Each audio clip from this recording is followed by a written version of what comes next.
We know that all around the world, people are looking for ways to connect. And hopefully, wherever you are, the weather is great and you are enjoying a sunny day. We know that in Chicago and Connecticut, I was just chatting with my family earlier. It's not quite like that there. But here in Portland, it's gorgeous. So we're excited to connect with our Portland audience. So on the line with me here is Kyle Johnson from Go by Bike Portland. Kyle, thanks so much for joining me on the Bike Culture Happy Hour today.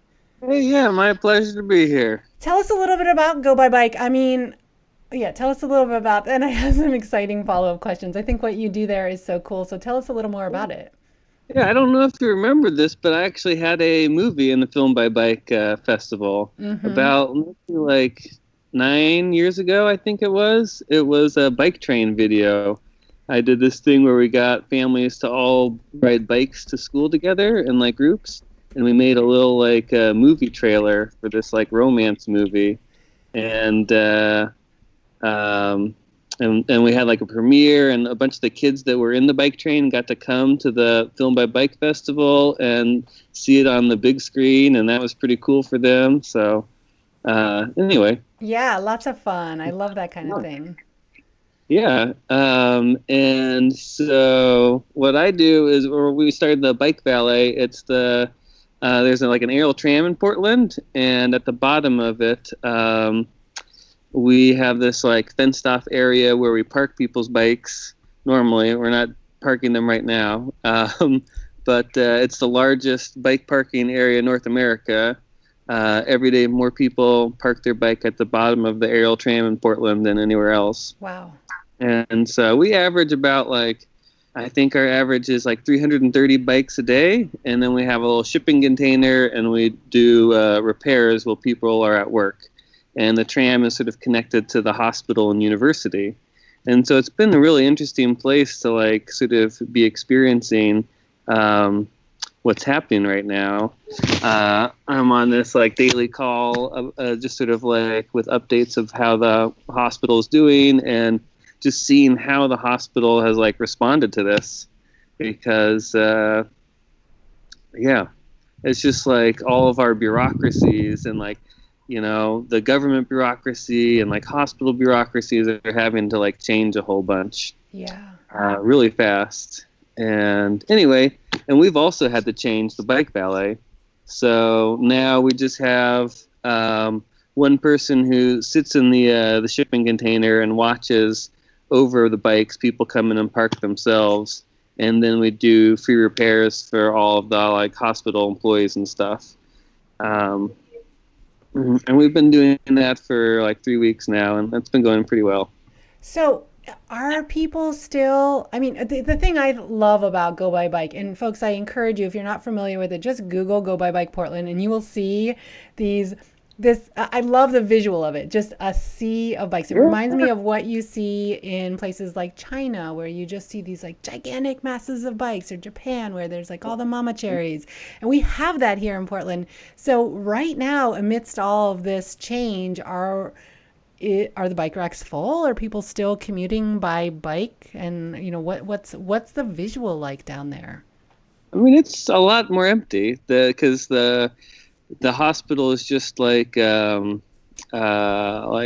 essential staff. And so at the hospital, there's a big university, and like they do a lot of research, and all that has mostly shut down.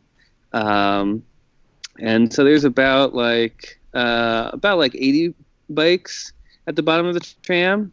And so it's definitely like completely changed that whole intersection too, because there's just also a lot fewer people that are riding the tram, because that's you're kind of like stuck in like an elevator size space with people. And so right now they're limiting the tram to 10 people at a time, whereas it normally takes like 90. Um, but yeah. Wow, that's crazy. So, um, do you think what are you seeing in Portland in terms of ridership in general out on the streets?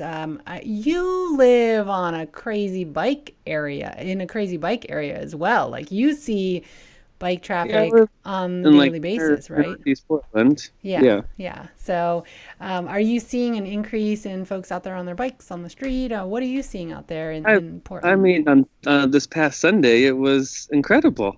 Yeah. There was more people on their bikes than I've ever seen ever in Portland, or any city in the United States. It was just like every street was like a Sunday parkway, and there was just so few cars out, and so many families, so many kids on bikes, so many just like all kinds of different people that don't normally ride bikes were out there. A lot of people had their saddles way too low. That was a big thing. People Yeah. need to raise their saddles. Yeah, But I know. But then again, it's sort of like if you're not yet comfortable riding, having your foot a little closer to the ground, maybe not a bad idea because of course we want to prevent any injuries at this time as well. right. So there's Yeah, that. yeah, that's true. Yeah. Well, I just love that we are seeing more people out on the roads. I did have the crazy situation of having Holman Street be covered in people on their bikes. Looked like a Sunday Parkways. It looked like the kind of the end of Sunday Parkways, and that was really awesome to see. That was just last Saturday. Obviously, we need to be a little cautious as we're riding out there on the road. We still want to practice social distancing and all that, but I think this has been an interesting time in terms of getting people excited to ride and showcasing what we have here in Portland in terms of great infrastructure for riding. Uh, Aileen, can you hear us? yeah, we're live on YouTube here. We've got Dave Guettler and Tia Sherry joining us on the line as well. Hi, you guys. How are you? I can hear you, but I can't yet see you. Oh, Oh, jeez. shoot. Okay, hold on. Just turn your camera. There should be a button to turn your camera on, and we'll get you guys patched in. Oh yeah, I can see you guys now. That's awesome. Ah, we did it. Yeah, we've got you guys here. Hi, Kyle. Great to have you back. Sorry, I had to pop in and out here for a minute and get everybody patched in. So we're making it all work. But it's great to have all of you guys here. So Dave and Tia, you guys are sharing the screen with Kyle Johnson from Go By Bike and I. So if you guys don't mind ignoring social distancing, because obviously you guys are quarantining together, just squeeze a little closer together so we can get both of you guys in the screen. That would be great. So we've got Dave Guettler from River City Bicycles and Tia Sherry from the Street Trust. Tia, tell us a little bit about what the Street Trust does for everyone who's tuning in out there. Sure. Hi. Sorry about the technical delays. Yeah, so the Street Trust, we are a membership organization, obviously nonprofit. We've been around 30 years. We're celebrating our 30th anniversary. But what we do is that we work on promoting and improving conditions around our wonderful state for walking, biking, and transit users. Until 3 years ago, we were known as the Bicycle Transportation Alliance, or the BTA. And 3 years ago, we expanded our mission. We've got a new logo, new name. What remains the same is that we continue to advocate for cyclists. What's new is we've expanded and looking really holistically at active transportation, so including pedestrians and transit users. So yeah, happy 30 years to us this year. Ah, that's so exciting. Congratulations on all that. Now, folks, we've got some really exciting projects planned between Film by Bike and the Street Trust. There's a real love fest there. If it weren't for the Street Trust doing the amazing advocacy work that they do, Film by Bike would have never had the freedom that we had to focus on the fun stuff, the creative stuff, and the artistic side of cycling to create the Film by Bike Festival in the very first place, because I would have been on the ground doing more advocacy work, probably getting burnt out, probably being an angry person. Let's just be honest. It's not my cup of tea to do that style of work. But I was so passionate about bikes that my energy would have gone in that direction as opposed to going in the direction of Film by Bike. So big ups to the Street Trust for really shouldering the load, the heavy load of so much of the important work that led Portland to become the bike-friendly city that it is today. And I really appreciate that. So Tia and I talked a while ago about all these great ideas for what we're going to do this year. We're still going to do those great ideas as soon as it's safe to gather again. We're going to throw a big party on bikes. We're going to get together more during Film by Bike, all sorts of great stuff. So we're really excited to keep this partnership going and to really bolster the great work of the Street Trust and remind our community that you guys are here for us and you guys continue to make the streets safer for us here in Portland, which is so important. Also on the line, we've got Dave Guettler from River City. Hey, Dave, how's it going? Hey, good. How are you doing? Good. In your words, tell us a little bit about River City Bicycles. I know about it, but we've got listeners and followers from all over the world tuning in today. So tell us a little bit about RCB. Yeah. Okay. Well, River City is a little mom and pop bike store right down the street. We have about 70 employees usually. I think we're down to about 60 or something like that at this point. That's still really good. Yeah, it's challenging times for everyone, no doubt. I don't think anybody had a global pandemic written into their long-term business plan at this point. So everyone's making up a whole lot of things as they go along. Yeah, that is definitely for sure. What are so Kyle and Tia and Dave, for all of you guys, what are some things you guys are doing to stay sane out there? And then folks who are tuning in on YouTube live stream, we've got the chat window open, so feel free to share your thoughts and ideas there as well. But what are some things you guys are doing? Are you guys riding your bikes? Are you not riding your bikes? What are you doing to keep up the lifestyle that you enjoy and do your best to stay safe while we all stay quarantined? Who do you want to go for? Anyone that wants to chime in, go for it. I know I'll say for me, I'm not a solo rider. I don't motivate to ride alone. And it's really hard for me to not be calling up my buddies. At the early days of quarantine, I did a ride with a friend where we distanced and I rode Springville for the first time, felt really victorious. It was a really great ride. Rode through Forest Park on a big climb. But since then, I haven't been riding because it doesn't feel safe to be out with other people, and I'm just not great at motivating to ride alone. So I miss the riding, that's for sure. I'm trying to do other activities and stay active. But what about for you guys? What are you guys doing to stay healthy and stay active? Well, hold on a second, Aileen. You rode up Springville Road from Highway 30? Yes. That's a grunt. Yeah, I felt really good. I beat my buddy to the top. He's ridden it way more than me. He didn't stop, but I stopped to walk a couple times. He stopped only to change his apparel, but he kind of took his time.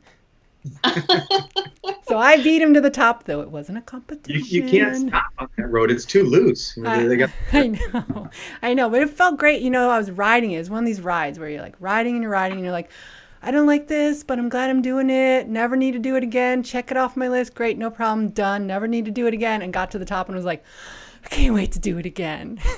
So to me, that's the sign of a good climb when you like it that much. Plus, it's Forest Park. How can you go wrong? So yeah, pain is an easily forgotten emotion.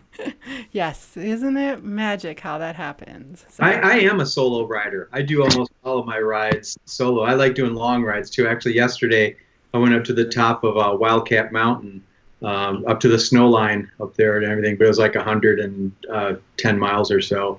I'm in my element like that. Yeah. Tia and I ride a lot as well. We've been riding almost every day. Actually, tonight we're going to go out and explore the downtown Portland, the business district in downtown Portland, because that's empty after dark. So we're going to have fun just kind of cruising around there. I love that idea. I've seen some of Jonathan Maz's videos of what life is like in Portland on these empty streets, and it's just so cool to see that.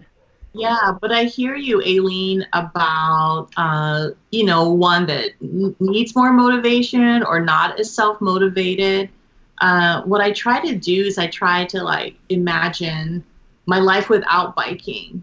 And it's easy to do that because for myself, I could get really consumed with all the bad news and, the distancing and the isolating that I I swing the other side on the pendulum and imagine my life without biking, and that definitely motivates me to get out.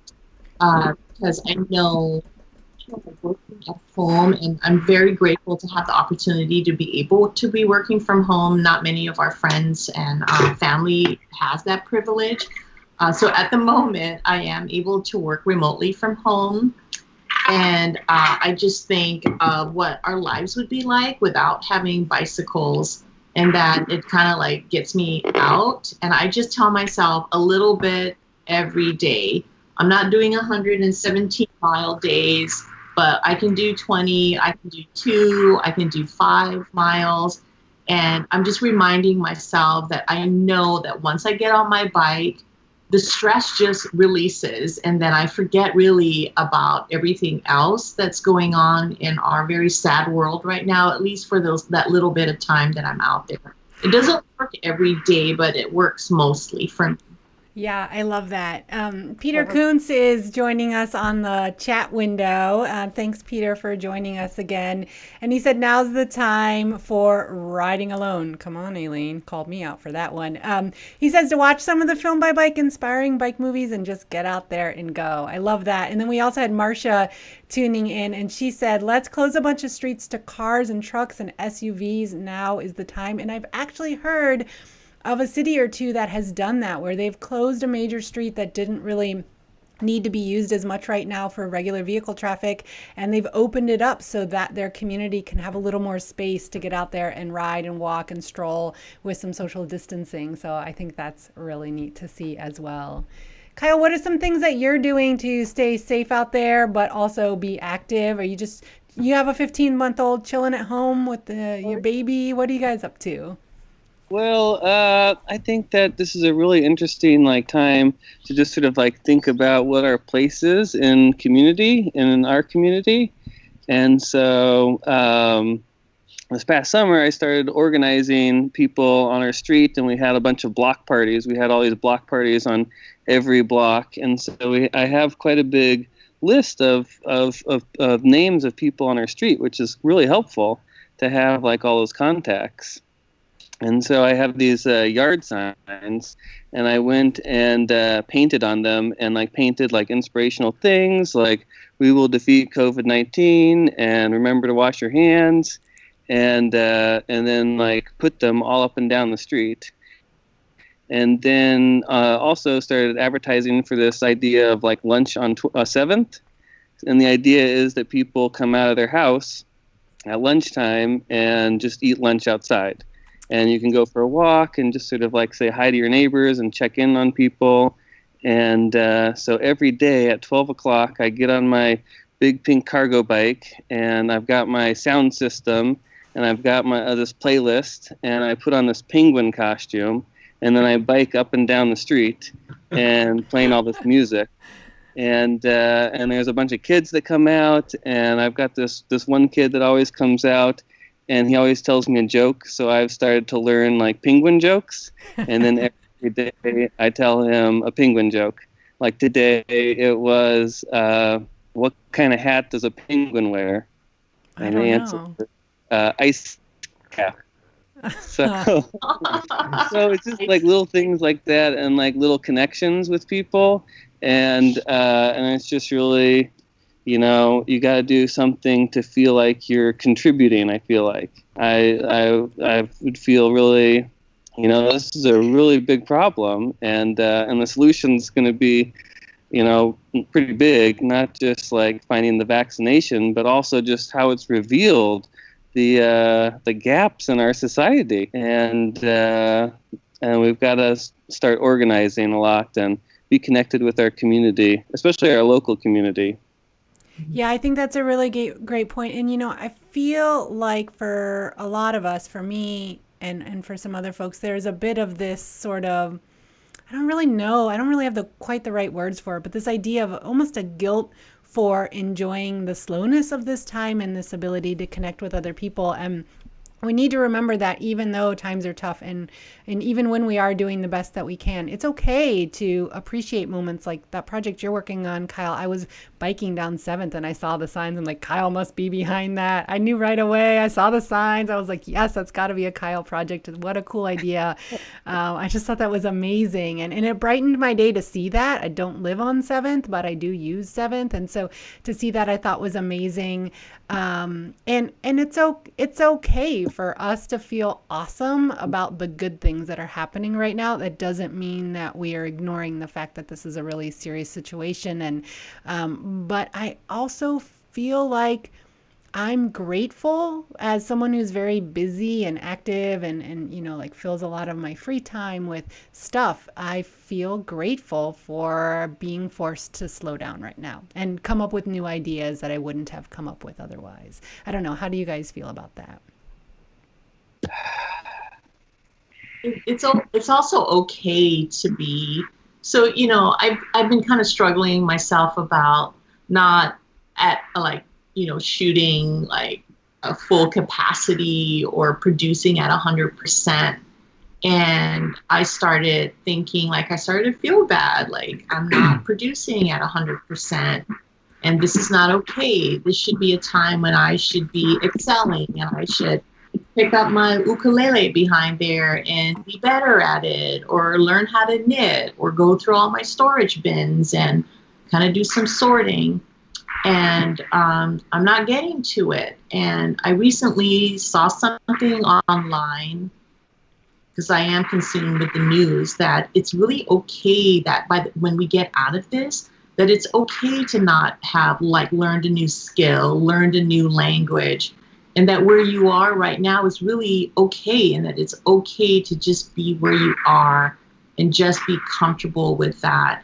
So I've been trying to wrap my brain around that, because I am a producer of work. I crank out stuff, and not being at A+ is anxiety producing for me. So I'm kind of working with that, to just being still and being okay that I may not be firing at 100% today. Yeah, I think that's a great point. Well, I'm curious to hear from you, Dave. What are you hearing that's happening in the industry? I know I've seen that People for Bikes is putting on some group events where people can find out more resources. What do you see happening in the landscape of bike shops, whether that's here in Portland or nationally? Well, it's all excuse me, like many businesses, it's kind of all over the map to a great extent. Bicycle industry has a history of flatlining. It has a history of in business, when the economy is strong, we don't really do that much better. When the economy is horrible, we don't really do that much worse. We just kind of stay up 5%, down 5%. It's somewhat flatlining, and has been for the 35 plus years that I've been in industry. So that's our historical perspective on it. There's the economics, I think, are going to factor in much heavier with this type of economic event we're going through. The unemployment is extremely concerning. The fact, what I just read, that 1 out of 8 Oregonians is out of work at this point, and it's just a staggering number. And I don't think we've seen the economic impact of that yet. Our business has been very strong, frankly. It's been, and I hear that from other dealers as well, from other bike retailers as well. We've had people come and say, I just want a bike. I don't really care what it is. I just want a bike. They have this kind of desperation about them. But it's really tough. I mean, we're not allowing test rides, and every bike that comes in has to be sanitized, whether it's for a repair. If somebody does have like a return or whatever, I mean, we have to, soap and water every bike down, and the staff are obviously, they're unsettled and they're nervous about everything. So it's a really weird time. I guess, we are deemed essential, and especially in Portland, I can understand with that designation. But if somebody gets sick, if one of our 60 plus people come down with COVID-19, we have to shut down for 2 weeks. And just having that hang over your head, and also some of the business decisions that we have to make in regards to the health of the business as well as the health of the staff, it's really very, very stressful time.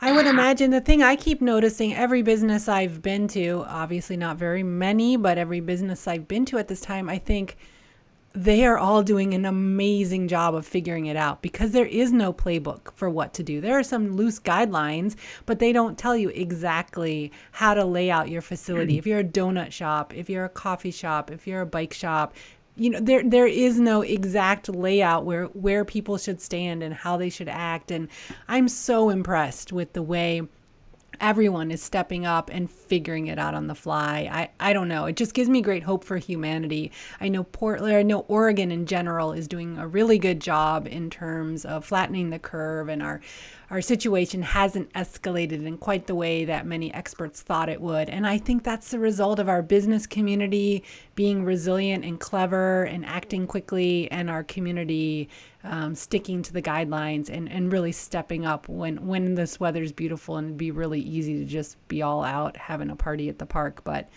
this is not the time for that. To me, the unsung heroes at this point are the mechanics in the repair department, because, obviously springtime, it's always busy, it's always crazy, but there is some real desperation in people's voices, when they're talking about getting their bike fixed or whatever. It's busy as heck, for one thing. We're short-staffed because there are people that are out, with their kids, having to do the childcare thing, or someone in their house has gotten sick, or, like I said, we're down, probably at least 10 staff just due to that. So the mechanics are, and again, with a smile on their face and a song in their heart as usual. But to me, they're the unsung heroes. Yeah, I would agree with that. So where are you guys finding some inspiration for things to fill your time inside the house? I know Bone Shaker Magazine just released a newsletter stating that they were giving out their stuff at a deeply discounted rate. Some really great bicycle reading to occupy your time. What are you guys finding to do outside of riding your bikes? Do you have your bikey fixes? Are you on YouTube watching bikey related videos, or how are you guys passing the time when you're inside? Are there any interesting sources of inspiration or anything that you're catching up on? Aileen, believe it or not, there is a saturation point for bicycles. Oh, I know. We're musicians to some extent. I've been learning some new guitar parts. Very cool. I'm working on Gymnopody by Eric Sarte, which is an awesome kind of a contemporary classical music piece. And Tia plays the Herald bugle. Ooh, I didn't know that. Yes. Tia, that's so cool. Well, Dave is the musician, and so I've picked up the ukulele. I've done bongos and congas, and just trying to work at that. I'm doing a lot more yoga at home, and I have these little 8-pound weights that I do my little reps and try to do that, and some stretching. But I still am working full time, so that takes up quite a bit of the day. But every now and then I'll sneak in a set in between this or that. But I still haven't. I am interested in learning how to knit, but talk about no motivation. I want to do it, but I can't get there yet. Yeah. Well, one of the things that I found really interesting is just how this, we don't have to go anywhere anymore, like we don't have meetings to go to. We can do all this stuff online, and we can still do things. But just how that idea and the time of not having to travel to events all the time just sort of changes how I think about different events. Yesterday I did a online karaoke. It was my friend's birthday, and we just all were on Zoom doing karaoke. And, you know, I wouldn't want to do that all the time, but it's just been interesting. Yeah. What's your go-to karaoke? My go-to karaoke song? Yeah. What is it? It is. I haven't really found a good one, to be honest. I really like Talking Heads. So anything by the Talking Heads is usually pretty good. Do you guys have one? Oh, mine's Brick House. Oh, that's a classic. Yep. I like Cold as Ice. I like any Foreigner or Journey. I like a good sing-along. La Bamba is my fave, though. Foreign language, can't go wrong. It surprises the audience every time. I like the Carpenters, if you remember them. It's so easy to sing. Yeah. You don't know the Carpenters, I'm sure. Karen Carpenter. I know the Carpenters. I don't know. The carpenters that do woodwork. Oh yeah, I was wondering about that, Dave. I know you're a woodworker. Have you been in the workshop at all? I know you turn out a lot of really beautiful work. Oh, thank you. Well, baby steps. I do little bit of work all the time. So at this point, I'm kind of just cleaning up the shop and getting it ready for the next big project. But not. The weather is really nice. If it's raining, sure, I'll go out in the wood shop. But if it's not, like the last few days, no way. Yeah, I hear you on that one. Well, so we've got a couple folks from the chat who have chimed in, and Peter Kuntz is like, what do you mean it's not all about bike stuff all the time? Because he has been exploring YouTube in his downtime, and he just discovered Dustin Klein. We did have a Dustin Klein movie in Film by Bike last year, and he discovered that Dustin Klein and the Tour de Flanders, he's just found some like behind the scenes on Tour de Flanders documentaries. So way to go there, Peter. We knew you would dig deep and find some fun stuff. We've also got an inquiry from Marcelo. Thanks for tuning in, Marcelo. He wants to know a little bit more about the upcoming bike movie night series that Film by Bike is running. So yes, I'd love to chat about that. After the great success, we launched really quickly into doing our Global Bike Festival. We were flying by the seat of our pants. We were throwing everything at the wall to see what y'all liked, what stuck, what made sense, what resonated. And we sent out a survey afterwards. We had almost 400 people tuning into that event. People are still buying tickets to see it. And we got great feedback on the event. People loved it and gave us great feedback. So based on that, we decided to launch a whole series of events. And the idea is that we're going to be showing 3 movie series if we meet our goal for each of those series. And our goal is 200 ticket buyers per event. And a ticket buyer, that's for your whole viewing room. So whatever your situation is, whoever's viewing together in the same space. If we get 200 ticket buyers for each of those events, we're going to unlock a 4th event for free, which is going to be deep cuts from the Film by Bike director. That's me. I want to dig into our archives and show you guys some stuff from the early days. I have one thing I think is still on VHS tape, so I'm going to see if I can dig that up and put that out there. But we're really excited for this series, so we're going to kick things off, not this Saturday, but the following Saturday. I'm going to be joined by Jacob and Isaac from Pedalborne Pictures. They are known for their incredible work with World Bicycle Relief, talking about, they make beautiful documentaries showcasing the work of World Bicycle Relief. And when we first launched a program of stories with heart, we had a year, 1 year at Film by Bike where we got all these great movies in that were great stories about how bikes are changing lives.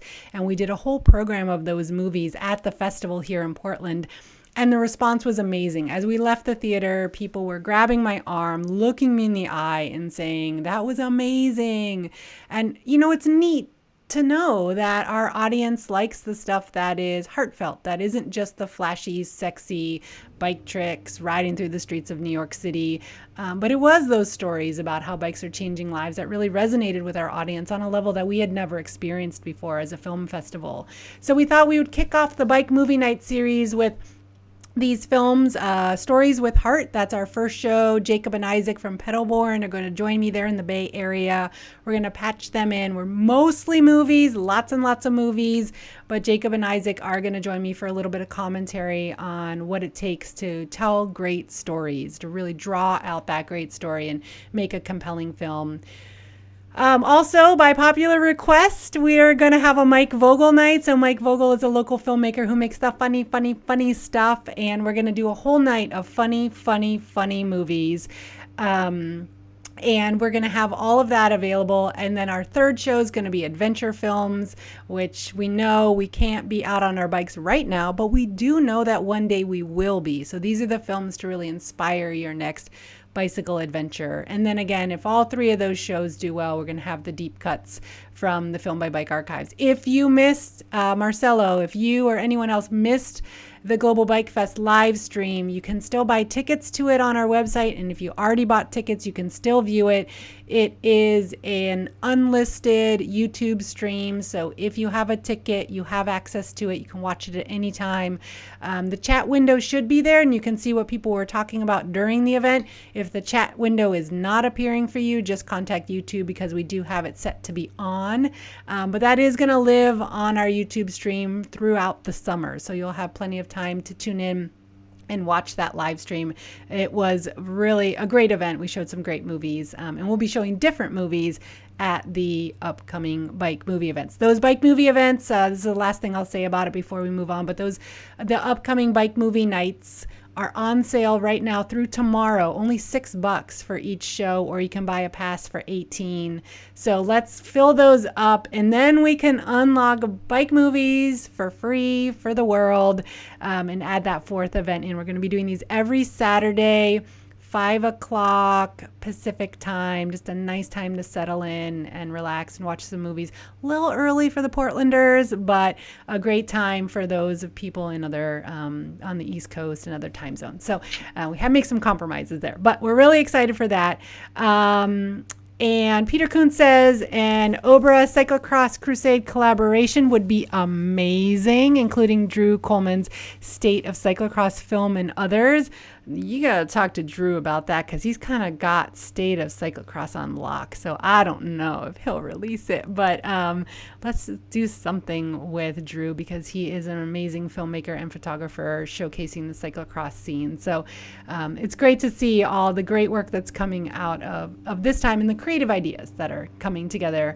Those of you in the chat, feel free to let us know what you're doing to stay inspired and stay active. Marcelo, thanks for the great questions. Peter, thanks for chiming in with all these ideas as well. It was a beautiful day today. What did y'all do to take in the sunshine today? I just rode to work and back. Yeah. Kyle's chilling in the backyard. Yeah, I just got a beer and just went for a bike ride and just like drank my beer on these like empty streets and just sort of like took in this change, you know, and just like listened. Everything's just so quiet. It was just really nice to be able to listen to the city without as many cars in it. Yeah, for me, I took one work call outside in the backyard in the sun. Other than that, I stayed inside, but as soon as we're done here, we're gonna gear up and go out for a evening bike ride. Oh, that sounds delightful. Where are you guys gonna ride? Well, we want to check out, because Jonathan Moss had posted from Bike Portland what it's like to be in downtown Portland now with no cars. And so I've actually been really fascinated, and we wanted to wait until it was a warmer evening. So we're going to just head downtown and do a big loop and maybe just check out the neighborhoods around here. It's really just to get outside and for the first time ride at night in this warm weather. So I'm looking forward to that. I love that idea. Well, as is tradition on our happy hours and pretty much any other event that we have hosted here, our chat community wants to know what people are drinking. So Peter Kuntz is wondering, Kyle, what you've got in that bevy of yours. This is my Mr. Rogers hand embroidered for Kyle. Oh. And I'm drinking a Crux Formation Bubble Wrap Hazy IPA. Whoa, the bubble. Where does that name Bubble Wrap come from? Do you know? That's goofy. Yeah, I have no idea. Maybe it's Is it? daisies are bubbly. I don't. Yeah, that's what I was wondering. Like, is it off of the play on the bubbles, or is it like bubble gummy? I don't know. I don't know. They're just having to come up with all these new names for beers. They Yeah. have to have like some generator app at this point that just like give a few words and it spits out a beer name. Yeah, definitely. Tia, also, I want to point out to you, I'm wearing my Live the Revolution bandana. Oh. This has been my COVID mask when I need it. Usually I have a jacket on and I can tuck the tail in. And I feel like it's pretty safe and secure. I don't yet have a better mask than this, but it's been really fun to wear my Live the Revolution bandana. I did notice. Yeah. Well, we're going to wrap things up in just a couple minutes here. Any other thoughts or words or things you guys would like to share, Tia and Dave and Kyle, with our global audience that's tuning in today for the happy hour? Oh boy, to me the what it comes down to is I have to always kind of reduce things down when I find myself in this kind of situation. And what I realized the other day, that I have a unshaking belief in bicycles and their place in the world. Mm-hmm. And it's just, I'm so happy to be living in Portland, where there are so many people that believe the same way. And, we're very lucky to be here at this point in time, no matter how bad it could seem to be. Yeah, and for us fortunate folks that get to live, breathe, work, ride bikes, it's kind of easy to kind of forget really about the important role that bicycles have in our lives, and really that it's really a lifeline for many folks. And it's easy to forget that, but just one look out any window, wherever you are here in Portland, and it's jarring to see the number of people that are using our streets now for safety, for recreation, for being part of a community or pulling community together. I believe with every atom in me that, streets really are for people. And I want to work even harder to make sure now. It's just so evident now, again, a great reminder about really how our streets are needed for people to convene and to find themselves. So I'm happy to keep on fighting for streets, because streets really are for people. They should be for people.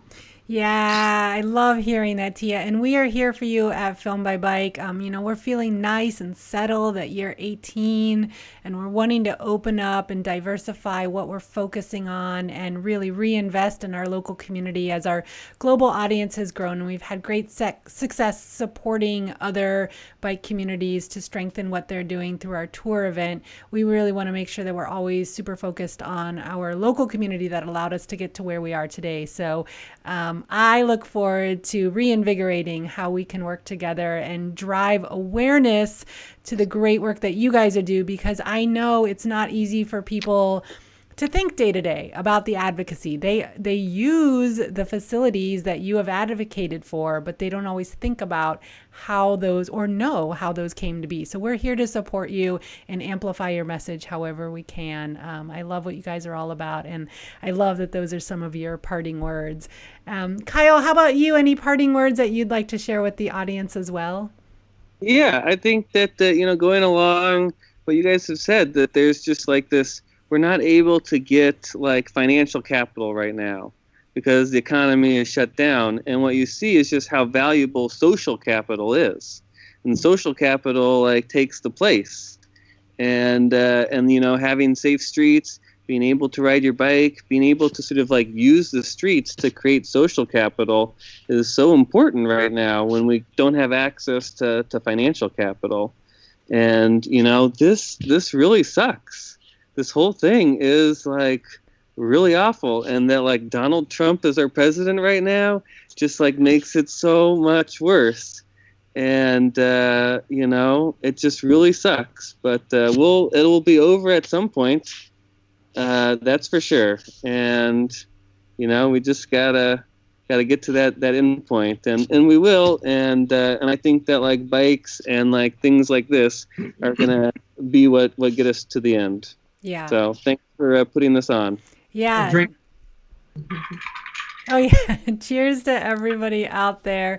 Well, folks, we are continuing our Bike Culture Talk series. So we've got interviews lined up all next week. We're going to be talking to Jonathan Maas from Bike Portland. We're going to be talking to Kevin Prentice from Ride with GPS. And we're going to be talking to Nancy Stone from Northwest Trail Alliance about all the exciting stuff that they have going that's going to be opening off-road access here in Portland like you never thought it was actually ever going to happen, but it is happening. So we're going to be talking about, I know, we've got some really cool info to share next week. So that's all going to be happening here on our YouTube live stream. We'll do another happy hour if it feels right next week. We're just going to keep doing them if it feels right. I want to thank everyone who has been tuning in on our chat, and thanks to Kyle from Go by Bike and Activism on, I'm just going to call it Activism on 7th because you do so much great work on 7th Ave, as well as Dave Guettler from River City Bicycles, and of course Tia Sherry from the Street Trust.